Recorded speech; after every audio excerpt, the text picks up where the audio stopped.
Admit that you like having me as your roommate. You are such a f***berry. Have fun with all these plants. Oh, man. Okay, all right. What's up, guys? Welcome back. Tonight we're taking on the Pitt, episode 12, season 2, 6 p.m. I am Dr. Todd, by the way. I'm Allycia. And surprise, We're not gone. Yep, we are here for our regularly Just kidding. regularly scheduled Pitt release. Turns out getting the stomach virus in the household the night before departure ends up sabotaging the trip. So the consolation prize is we get to watch the Pitt and find out what happened. Fortunately, the good thing about Disney is they are pretty accommodating. And so calling them in a panic, we were able to get things moved. And so we're going to go and actually going to make a bigger trip out of it, actually include Universal in there when we do go, just to keep the kids happy. So, all right. Just the kids. But anyway, yeah, we are back for another episode of The Pitt. Not all is lost. Yes. We get to find out what happens to the new nurse. Well, anyway, enough of that. We're going to jump into this episode. Excited to see what happens, the conclusion of at least some of this. Please consider, hit that subscribe button. Help us keep growing. Like, comment, all the things. We enjoy interacting with you guys on a weekly basis. All right, let's jump in. Let's go. Yeah, we're going to jump right back into I it. know. Oh, yes. I knew it was going to be Dana. Hula hoop, hula hoop. Take him out. It's a cold hula hoop. Cold hula. Take- Oh. Hula hoop. Whoa. What the hell happened? You attacked him, so give him a shot to sell him that. You all right? Oh, man. Let's see. Wonder what she gave him. Get a bloody nose. He slipped.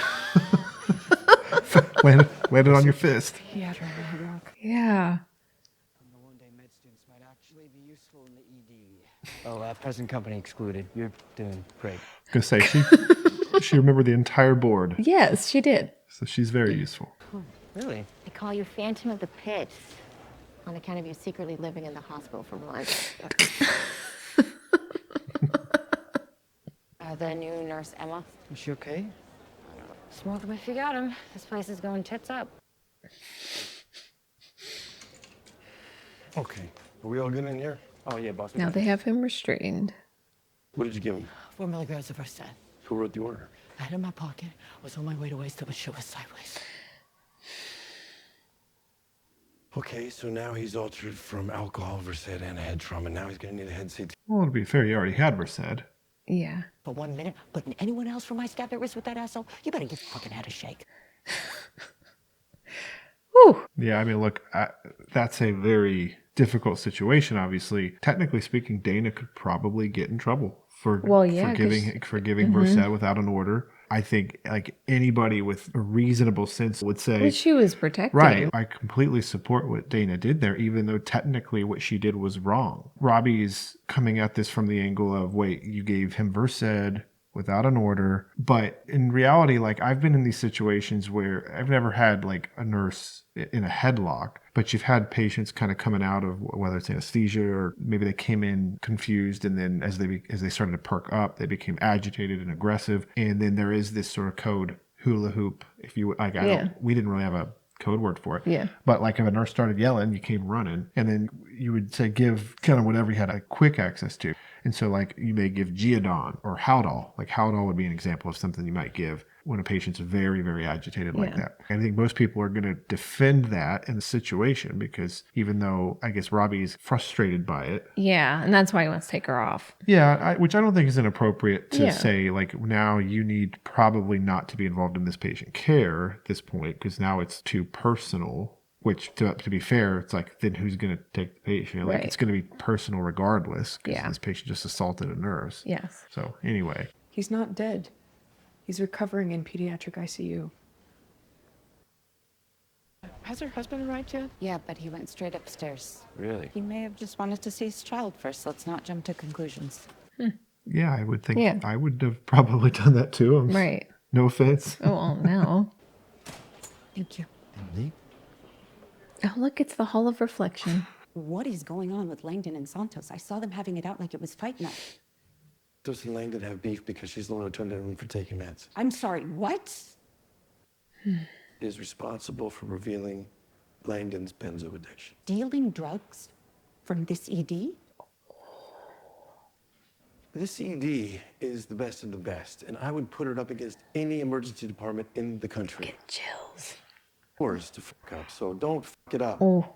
So it's interesting. It's interesting there because Robbie's sort of put in a position to defend Langdon here. That is interesting. Yeah. I Well, don't I know. kind of wondered why she was defending Langdon for so long is because she didn't know. She didn't know.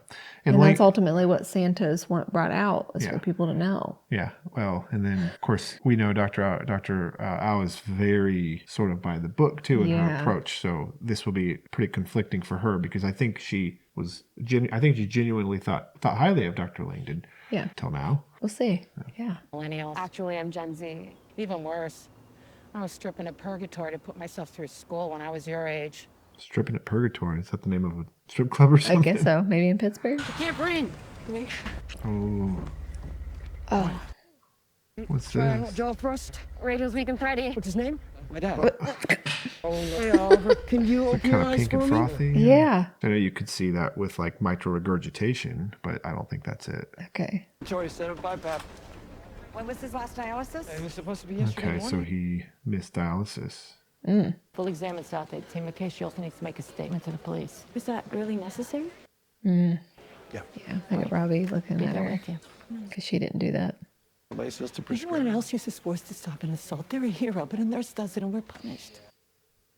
When we waste a controlled substance, we need a witness to sign off. I was on my way to when I spotted that asshole attacking our girl. Anything else, Nancy Drew? Where are you I going? mean, Taking a pee. Do I need your permission to? it's like it kind of feels like mom and dad are fighting at the dinner table, I know. Everybody's and uncomfortable. we're all still What trying. I mean, us, everybody. we're all still just trying to eat. I know. Like just eat your food, honey. Be quiet, be it's okay. quiet. Daddy just gets a little angry sometimes.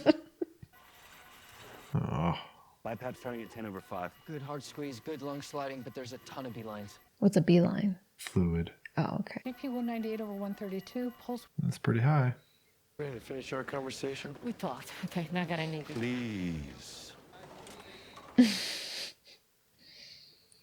You're actually telling people that you're going to a place called Smash My Head In. Close, not quite. It's not. But it's a real place. Yeah. We've been educated on that. It's in Canada. Yeah. Apparently it's beautiful. Cell 15. 78-year-old woman, very low speed auto versus pedestrian with ground level fall. Look, I think it's tough here because I mean, you have Dana is a vet. She's been around. She's seen it all. She's done it all. She was assaulted in season 1, Yeah. last shift, and she has this new nurse, right, who's young, innocent, hasn't really been subjugated to like some of the horrors of, say, patient care Yeah. here, and so I think it's hitting her hard because it's like Yeah. you're trying to defend her because she's not calloused yet. I would like to think Robbie would be a little bit more sensitive to that. So anyway, tough shift. It is. Well, she walked into the car. You hit me. No, I didn't hit. You backed up right into me. I wasn't even moving. I don't know, but everything is supposed to come with a lesson, right? It's more if you're Zen motorcycle bullshit. It's crazy. I don't know when I'm going to get back. Can you just sit the fuck down and wait a little bit longer? Yeah. It won't kill you, but leaving might. Okay.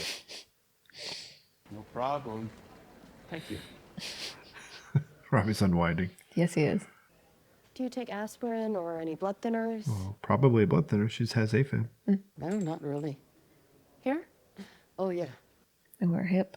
If it's broken, you broke it.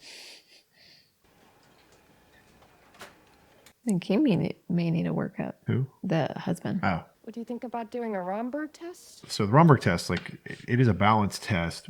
I do this all the time in the office to check for maybe potential causes of balance issues. And so you basically get the patient to stand up, feet kind of close together, hands usually down by their sides, or you can cross them. And then you have them stand there for like 30 seconds or so with their eyes open. And then you stand close just in case they get unsteady. And then you have them close their eyes. And then when they close their eyes, you watch for swaying or for any evidence that they might have some sort of disequilibrium. I always tell patients, so like there's 3 components that keep us upright. Our eyes, our vestibular kind of nerve, like our cochlear nerve, and our what's called proprioception, essentially. This is our body's awareness of itself in space. And so the fact, like if I close my eyes and walk to the car, I can get there as long as I have good proprioception. You take away the eyes, and if they exhibit these signs, then there is some sort of deficit elsewhere. Okay. You could have sensory ataxia, what we call it. So like deficiencies could do this. So you should always check B12 if somebody has this sort of problem, because if they have a deficiency in that, they could develop sensory ataxia, become unstable. Vestibular issues, inner ear issues could cause a positive test as well. So anyway, I hope we actually get to see him do it, because then you can kind of see perhaps this guy has some kind of sensory ataxia. Okay, let it out. Same again, deep breath in. I don't think I've ever seen a stethoscope on the neck. Oh, so you can listen. So you can listen to the neck if you're listening for what's called a carotid bruit. And so this could be evidence of, say, plaque buildup in the carotid. I suppose maybe if there's trauma to the carotid, you could hear that. But you don't have them breathe in for it, because that can act. You actually typically ask them to hold their breath for a few seconds, because you don't want breath sounds interfering with that, because the breathing is not what you're listening for at that point. You're listening for turbulent blood flow through the carotid. Okay. So that wasn't done accurately. Well, things happen. Sam, no evidence of injury. Great. I got way worse for my older brothers. I bet. All right, I'll go write up her chart. Sam was handling this pretty well. Yeah. My shift isn't over. This was a shift and a half for anyone today, believe me. If it's all right with you, I'd rather stay. Oh. Okay, so good for you. But stick close to Donnie for the rest of the day, would you? Sure. Thank you for saving me. Got you, girl. Haven't had much Santos yet. I know. This place sucks. Tell me about it. Try working here. Blunt trauma from a fireworks explosion in a storage unit. Ooh. Ooh. I can't hear you. Try the other side. I can't hear you, is that what he said? Can you hear me? Yeah, Dante. A lot of ringing. Air-filled. How are we looking, Dr. Santos? Fast negative, no free fluid in the belly. Oh, la, la, la, la, la. Me. What is it? It's a pretty big flap. Don't worry, your skull is intact. Just scalped yourself? Oh. Call for CT. I'll be next door. And Duke CT line keeps growing. Potassium's high, 6.5. Be expected with the missed dialysis and the added heat stress. He needs Dr. Cavity? Oh. 10 units, amputee 50. Start with 5 milligrams of nebulized albuterol. It'll shift some potassium and help his breathing. Dr. Allycia is right. The nebs will hold them over until dialysis gets here. You got this. So she's giving him the Santos treatment. Albuterol does technically shift potassium. But also, though, you have a patient who, yes, this is a very high potassium. This guy is at a risk for cardiac arrhythmias. But given that he is a dialysis patient, he is likely adapted, like his body's likely adapted to higher than normal potassium levels. It's a little less critical for someone like him than in, say, someone like you or I, or who has otherwise normal kidneys at baseline. His body has learned to adapt a little bit, at least, to that. So he does have a little bit of the benefit of time here. Okay. Just be speeding up in the 11th hour, not slowing down. They don't call it the final sprint for nothing. You believe it was just an accident? Does it matter? As a doctor, no. As a mom, Sometimes I can't tell if motherhood has made me more understanding or more judgmental. Yeah. don't stay too late. Ooh. It looks painful. I'm looking for something to put this in. A patient left it. Is that the one that passed? I think so. Yeah. We get pretty good at shutting down our feelings. I'm scared I've shut them off for so long. I don't know how to turn them back on again. No, that's horrible. You want a hug?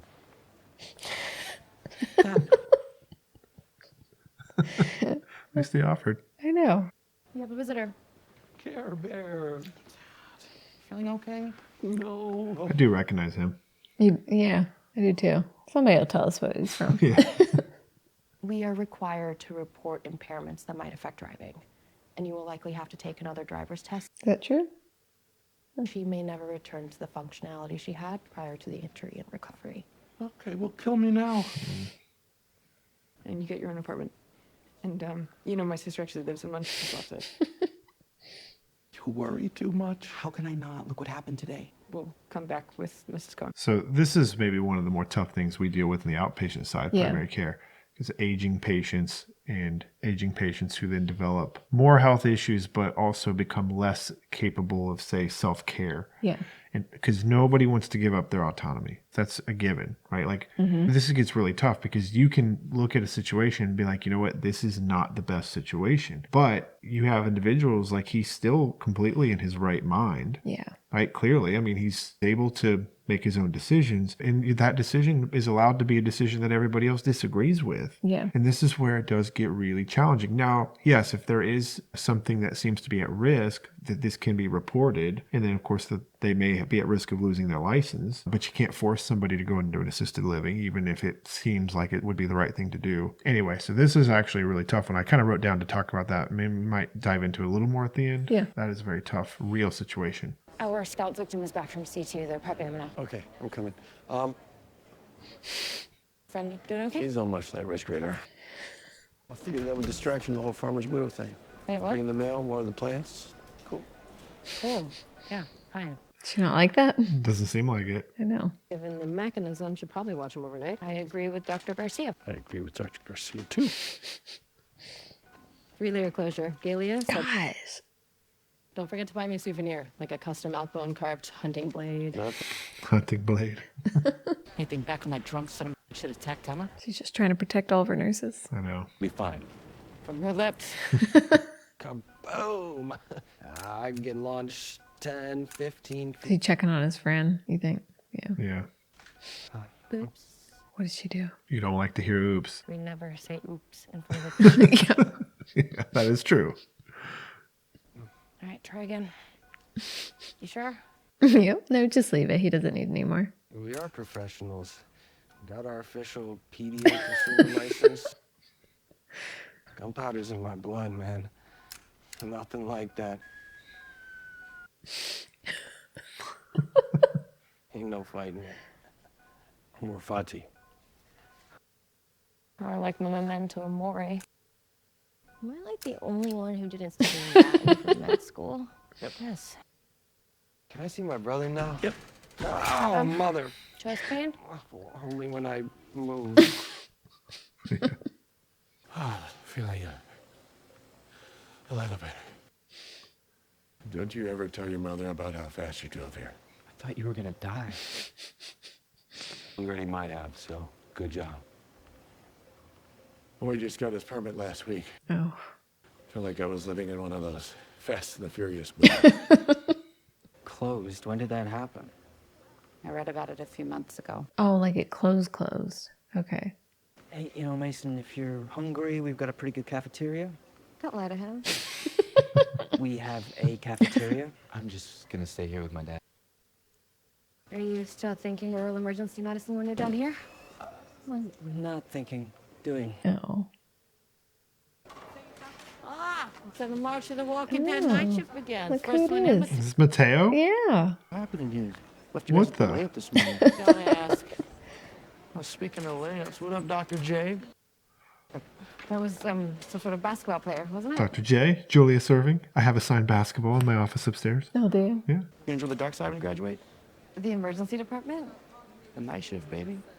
It's wild. Doesn't seem like she's, As interested. yeah. I know. It's like, you know, season 1, he was Utah, right? Wasn't that Yeah. that like, Uh-huh. and now, I don't know. Even though he has that, More grungy Yeah. look. Yeah. It's also back in your guy. Oh, give me this.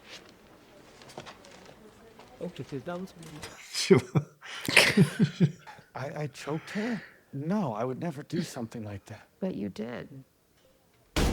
mm. Can you, sorry, can you excuse me for a minute? He's in a bit of shock. Claims he doesn't remember anything. Oh, he had birth head, so he wouldn't. See, things get hazy. Next thing you know, he's on the floor and everyone's screaming at him. How convenient. Maybe it's better for both of you that he doesn't remember what happened. Let me know when you're ready to take my statement. Like I said, though, I mean, she was assaulted in season 1, so she's not going to allow it Yeah. to happen here. For skull fracture and cranial hemorrhage.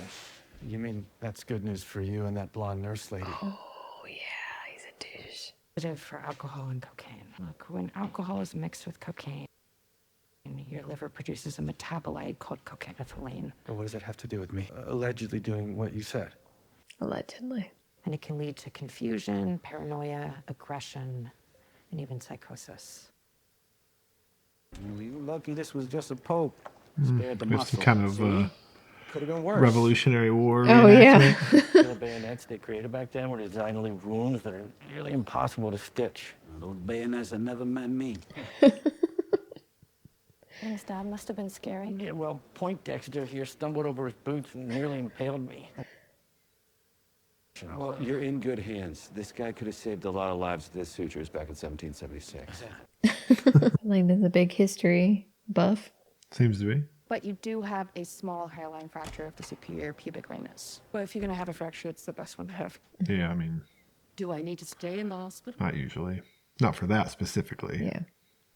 Hanging around in the house? It's not strangers, it's helpers. No, no thanks. Doctors, please. You can advise. Yeah. It may be time to think about some of those alternative living options we mentioned. I can take care of her. It's tough to find the balance between The burn respecting girl your in the loved back. one's needs for agency and doing what's best Get for her, them. like, maybe, well, you probably don't want to put a gown on it. She probably doesn't want to put a gown Yeah. on it. It's a traffic jam. We're trying to merge you in, I promise. That's no traffic jam. That's a 20-car pile up. You're worried if you don't leave tonight, you won't leave at all? I get it. I can feel it in the air here. This place is like quicksand. The more you fight it, the more you get sucked into it. Dr. Robbie, Dante, the fireworks guy, something's wrong. Shit. Do not go anywhere. You are next up. I'm going to deliver you myself. I'm starting to feel like a hospital. What's going on? The chest hurts. Systolic's down 78. Oh, Did it get punctured his lung or something? could have been. Pericardial effusion, RV collapses, tamper. Yeah, let's prep for pericardiocentesis. So too much fluid around the heart, Oh, okay. which sort of squeezes the heart, keeps it from being able to appropriately pump. We'll have a room ready in 5. All right, that is So you have to have 46 days surgery? out. Well, they're going to have to repair the structure that was damaged. Okay. He can live with a little blood loss, but not with a pressure bag squeezing his heart so it can't beat. Next day, Robbie. You too, Trinity. Is that an actual compliment? Oh. Sometimes you guys get lucky. Crossing your T's and dotting your I's for night shift handoff. Right. Well, vaya con Dios, or whatever the bikers are saying these days. But a number of Mr. Cohen's medications are on the Beers list, and they may be contributing to his deteriorating health. Beers list. So this is a list of medications that are considered not safe in the geriatric population, or are considered okay. or used with extreme caution. Geriatric population. And he's on a few of them. Yeah, he is. And so what the pharmacist was highlighting is anticholinergic effects are probably one of the more like common, we'll say textbook reasons why patients might have a negative reaction to a medication, particularly in elderly. So again, like when your problem is a lot of these patients are on these medications sometimes for years. And then of course, when they become elderly, it can be difficult to get them off of a medication, especially if that medicine's providing some benefit. Although every medicine they just mentioned, he said methocarbamol, which is Robaxin, it's muscle relaxer, dicyclamine, which is Bentyl. We sometimes use it for stomach spasms. And the other one was meclizine, which is a vertigo treatment. All of those are PRN medicines, generally speaking, so as needed. Oh, okay. What we don't know, and probably what I would have asked before even presenting the case, would have gone back to see how often these are actually taken. Yeah. There could be a medicine that was prescribed 5 years ago for a problem that hasn't been refilled in 5 years and hasn't been taken. And so sometimes your thought or sometimes your suspicion evaporates before you even get there because you find out that, oh, yeah, no, I haven't taken that in years. So anyway. You could have him stop them right now, follow up with his PCP. Sometimes just affirming a patient's independence, autonomy can do a world of good. Mm-hmm. I heard a rumor that you were looking for an elective. Do you consider geriatrics as much of an art as a science? Yes. Yes. Do you have a predisposition to the pace? Oh, I don't that know. was like offensive. I don't know if that was maybe the best reason. Did exactly what I needed to. Now there's a young nurse who gets to go home in one piece because of me. Okay, can sign the Versed order for me if you will. I will sign the order. Keeping this running while I'm gone, not roaming the halls like a vigilante with a loaded syringe and a vendetta. Mel and Alice had a deposition. McKay Street people in the park. And Langdon. I don't want him here. He made a mistake and he paid for it. Did he? Did he go to jail? Because I let him get away with the crime. So what does that make me? Somebody could have died. Oh, with CED, somebody's always died. And he saved a lot of lives that we do know of. Our kids disappoint us sometimes. Langdon is not a kid. How am I supposed to leave this place when it's a shit show? First you can't stay, now you can't go. It's a vibe without Adamson, it's a vibe without me, and it'll survive without you. Oh, brought up Adamson. Yeah. Oh, even personal shoppers to help with groceries. This sounds expensive. Yeah, there you go. The cost. The cool down Yeah. room. Robbie and Dana need to go have it out in there. Oh, he's alluding to her cutting. See, she's stealing stuff. Hey, you did all right? Interesting. And now he's back. And I don't even care that he was an addict. I care that he was a fucking asshole. Mm-hmm. Community and family, all while they throw you under the bus. And Robbie is the only attending who actually sees through the bullshit. But now he's leaving for some grand ego death spirit quest and Robodoc over there. Robodoc. Friends, I think. Yeah, are we? Because on top of all of that, you're the one who's being super shady about moving out on me. It's your idea to get me to move out of the apartment. No, I wanted him to give you some fatherly advice about going all farmers only, not giving you the keys to his fucking house. Oh, so you like having Whitaker there? Yep. It was none of my business. No, it's not that. It's...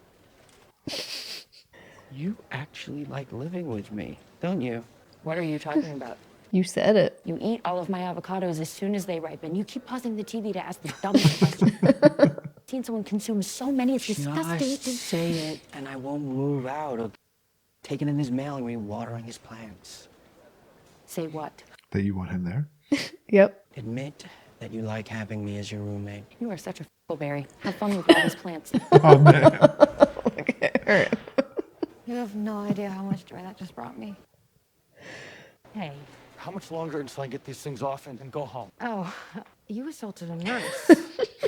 You said it was the cocoa-ethyl thing that made me go It crazy. doesn't matter. You decided to take Well, if you're that. drunk and you kill someone, you still kill someone. Yeah. Assume you can post bail after your arraignment. You're gonna ruin my fucking life. But it being our nation's big, beautiful birthday, that hearing may take longer than usual. Yeah. You know, I can leave you with these. Rehab? Off. Oh. For personal injury. Well, good luck convincing your jury of that one. Oh, all of you. No, not Oh, I like that kind of mic drop moment. I know. Westbridge and Good Dominion have settled their cyber dispute. They paid the ransom? Yeah. Oh. Completed paper charts and digitize them into the patient's EHRs before they go. I'm never getting out of this place. Come in, got me to take my test. You don't got to babysit me. That's why I have a nurse. What's your name, sweetheart? Nurse Vivi. Vivi. I do like that Nurse Vivi has the Cruella look going on. Yeah. I'm just picking up on a weird vibe from you today, that's all. Yeah. It's been a weird day. Mm. You leaving? Yeah, my shift is over and I get paid to be here. Quite literally the opposite, in fact. You know 62% of VD docs report suffering from burnout? Painfully aware. Thought it would be higher. Yeah. Maybe all you lunatics need to learn how to set some boundaries. Like me. See you tomorrow, Doc. Good luck in there. Sorry about the mess. Yes. Yep. Shouldn't Dr. Abbott be coming back? Where he works as a security guard. Oh. Oh my God. Orlando. Oh, it's the About 5 DKA. hours ago. DKA? Yeah, that was the DKA patient. Yeah. Oh, gosh. Wait. Okay. Well, keep drawing you back in. I know. All right. Well, episode 12 in the books. 3 more left. So I don't think Robbie's getting out just yet. You think he'll stay around for the end? Yeah, I think we're going to have to. I think the end is going to be, well, I don't know, it'll set up season 3, obviously. Well, maybe, I don't know. You know, the Santos Langdon thing continue. I mean, obviously the comments from the last episode or last video were, as we expected, like suspected, they were extremely kind of polarizing in terms of that, like the dynamics there. And because I think that's a testament, frankly, to the show writers, like how skillfully they've created this, that it is so heavily debated, because like we said, you can kind of go either way. And I think it's one of those things, like what you see, they're saying, like what you see largely depends on what you're looking for. Mm-hmm. And so I think more than anything, probably just kind of reveals our own individual biases towards things of how we sort of interpret it. We're now seeing Dr. Al kind of do, so instead of maybe confronting him about it, she really is sort of kind of giving him that, like, I don't trust you treatment. Yeah. now. We'll see. I don't know. I only wrote down a couple things from the episode. One we kind of already talked about, but just again, it probably bears somewhat repeating really how complex the issues of care for, say, aging patients. And he said that perfectly. Everybody who's older knows what it was like to be young, but nobody who's young knows what it was like. What it's like to be older. It's easy for us to say, yeah, like you need to go to assisted living, but I can tell you, I've never met somebody who has been, say, aging and maybe deteriorating health that was like willfully, happily, and excited to say, like, oh, yep, I'm going to assisted living now. Yeah. Yay. Like,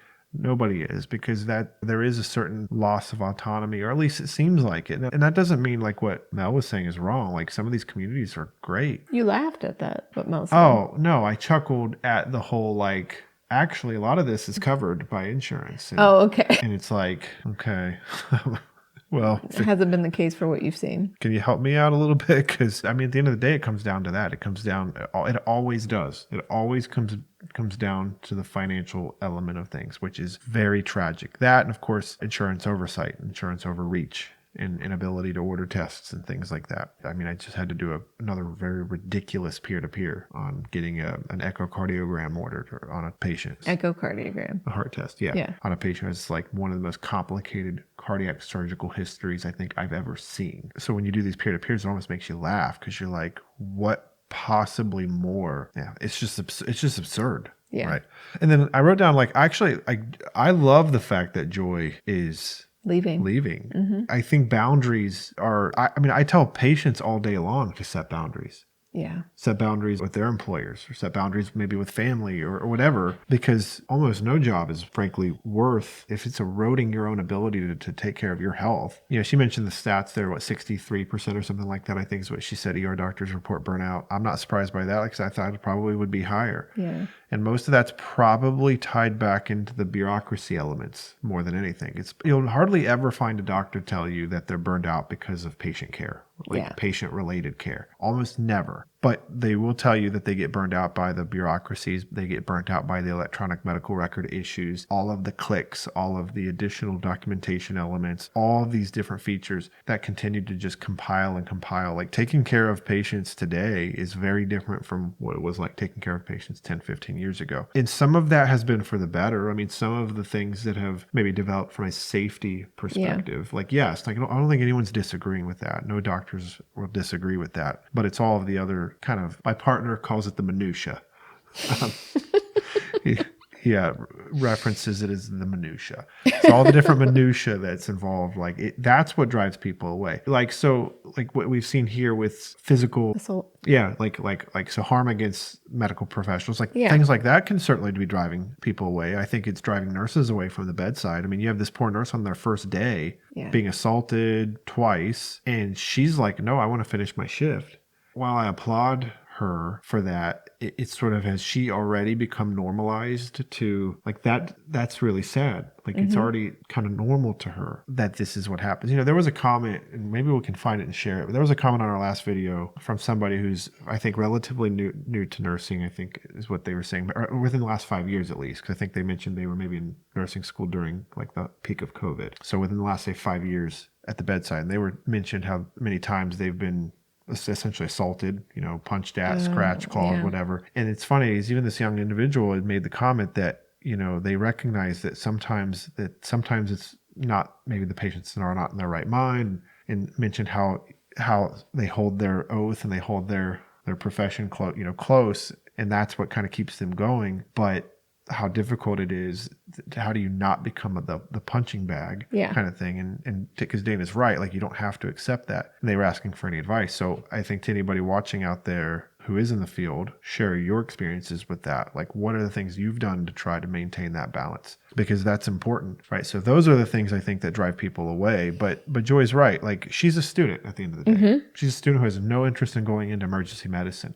And so she's not going to stay longer than she has to. But the medicine, the world of medicine, it does this because, you think, well, I mean, I want to go, but, like, I can't, and everybody else is still here, and how's that going to look? Yeah.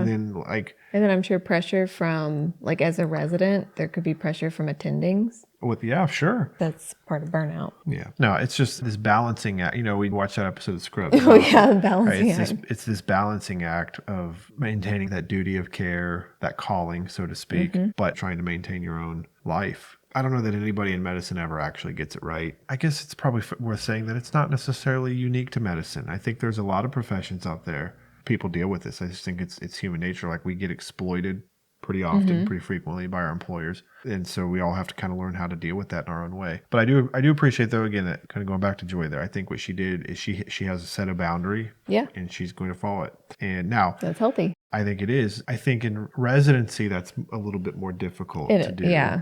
Especially you have active patients. Like, you can't just, without handing them off. Yeah. And So that becomes a little bit more challenging. But I do think at the end of the day, in almost every facet of our life, people do need to get a little bit better about setting those boundaries. So anyway, I think that was about all I wrote down. All right, guys. Well, hey, thanks for checking this out with us. Consider coming back next week as we dive into episode 13. We're getting close to the end. Till next time, have a good night. see ya.